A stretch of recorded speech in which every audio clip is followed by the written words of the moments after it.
Hey everyone, I'm Andres for the newsreel, and this is the BlackBerry Priv versus the Samsung Galaxy Note 5. The Samsung Galaxy Note lineup is synonymous with productivity, although that could be different this year with its new design. But BlackBerry hopes to challenge that, quite literally, because they both start at $699. Ouch, very steep price tags. Now, where one has on-screen buttons, the other one has capacitive keys, and whereas the BlackBerry brings its signature physical keyboard in a slide-out form factor, the Samsung packs a much improved and very well-liked S Pen experience. So, the BlackBerry Priv. This is one of the most talked about Android devices of the year, and it's packing a beautiful AMOLED display, 5.4-inch diagonal, 2560 x 1440 resolution, 540 ppi. It's a polycarbonate build in some respects, carbon fiber if you want to look at it.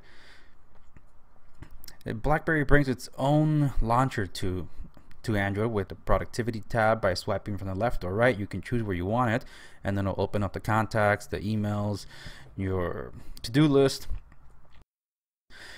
And the interface, which sticks very close to stock Android, also has these pop-up widgets where applicable. You can tell by seeing those three dots underneath the apps where it allows. And it brings their signature virtual keyboard that is so beloved from BlackBerry 10, and I'm really happy to see that here. I don't like that I have to manually switch from English to Spanish, whereas I could have typed up to 3 languages simultaneously without having to switch on the BlackBerry 10 version of the keyboard. Now, Samsung Galaxy Note 5.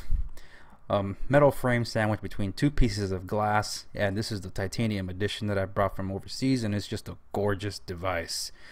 It has also an AMOLED display that packs less pixels per inch, but that's because it's a bigger screen. This one's 5.7 inch, but it's about roughly the same size as the Priv. The Priv is slightly wider, which we'll get to later, and the screen is definitely bright. But the high points of this one is, of course, the S Pen and the features that it brings with it, with the digitizer compatible with the S Pen.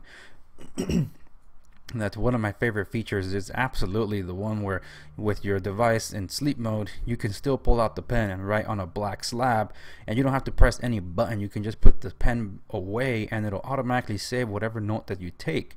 That is productivity, and that's really awesome. Unfortunately, when it comes to unlocking a device, there's like no way to open it by not touching it or tapping the screen. You have to either press the power button or the fingerprint scanner, and that just makes for an annoying experience because you gotta reach if you have to, or hit the power button or the home button. Whereas the BlackBerry has 2 tricks. If it's with the open keyboard, you can hit the space bar and it automatically opens it up, or you can double tap the display. Now, this feature is not going to work here, but technically you can unlock the BlackBerry by picking it up off a table if you bring it up to chest level. Right here I don't have enough space, so it's not going to come out. Now, with these both being AMOLED displays with the same resolution, unfortunately the BlackBerry Priv has a dimmer display, or it could be a good thing because the Samsung is freakishly bright also, so it's like there's no middle ground here. And the curved displays that harken back to the Edge series of the new Galaxy phones is really nice touch here, and it's put to better use than Samsung did. But where they both really depart from one another is when it comes to the camera, because look, let's not kid ourselves, the ones on the Samsungs are the best bar none this year. And 16 megapixels on the Samsung rear facing, and the BlackBerry has an 18 megapixel Schneider lens. I'm not going to try to pronounce that last name. The camera has, it's a nice shooter overall. It's just, once you see the Note, it's just like, ouch, night and day. Now, these two are the same price, but their build quality is entirely different, whereas the Samsung definitely feels more premium, and Priv, it feels lighter. That's probably because it feels better in the hand.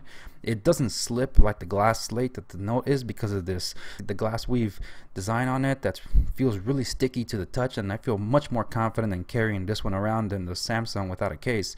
So I really prefer the confidence inspiring that from the BlackBerry Priv, especially because when you deploy the keyboard, it's not top heavy, so you don't feel it's gonna fall off, and you don't have to have that fear of it sliding off. Whereas the Note, I feel I have to hold it with two hands because I feel it's gonna fall, and once it breaks, it's done. And here you can see the screens that I'm talking about. These are the brightest settings, and for some reason the BlackBerry is a lot dimmer. Now they both have wireless technology built in if you buy the Priv from shopblackberry.com directly, but it's a little tricky when it comes to trying to get the BlackBerry Priv to wirelessly charge, because I place on the dock and you really gotta love it a little.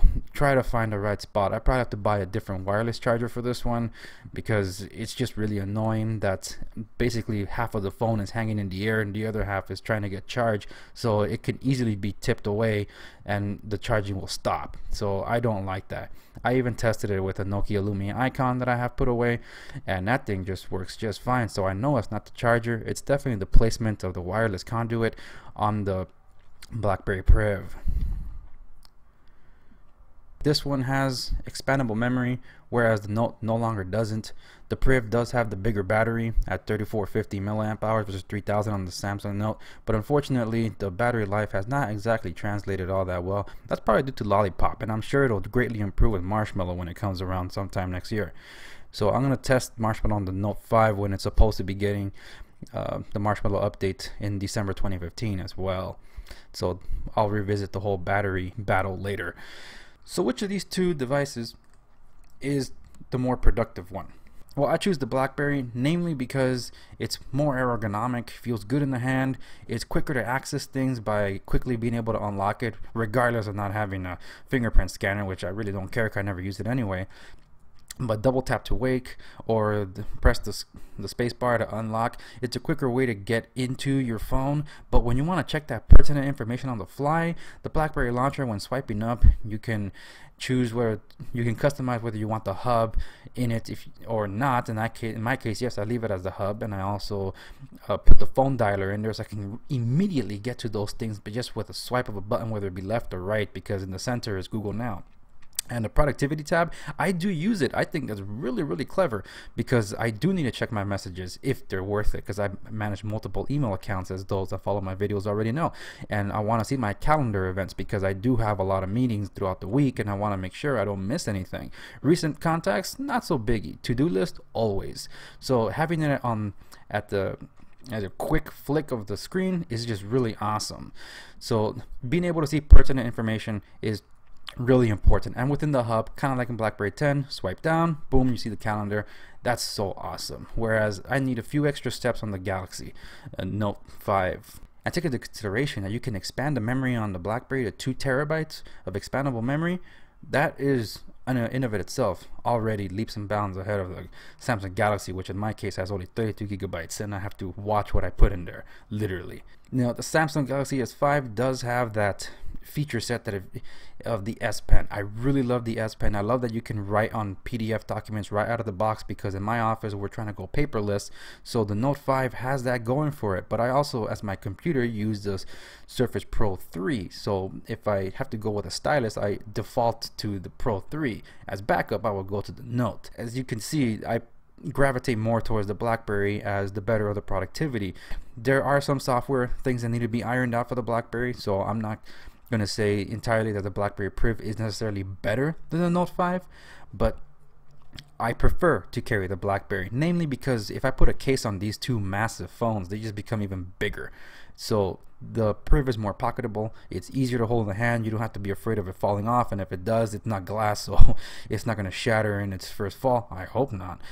And so that's my quick take on these two devices. Oh, and one last thing, it's not shown here, but the RAM management on the Priv with its 808 Snapdragon processor with 3 gigabytes of RAM is considerably better than the RAM management with a 4 gigabytes Exynos processor from Samsung. That's a good thing to keep in mind when considering $699 devices. But is the Priv really worth $699? I'm still testing to find out. This has been the BlackBerry Priv versus the Galaxy Note 5 video, and I'm Andres for the Newsreel. You can follow me on Twitter at the Newsreel, and you can also check out my website at www.thenewsreel.info. So Thanks a lot for tuning in, and stay tuned. More videos are on the way before the year ends.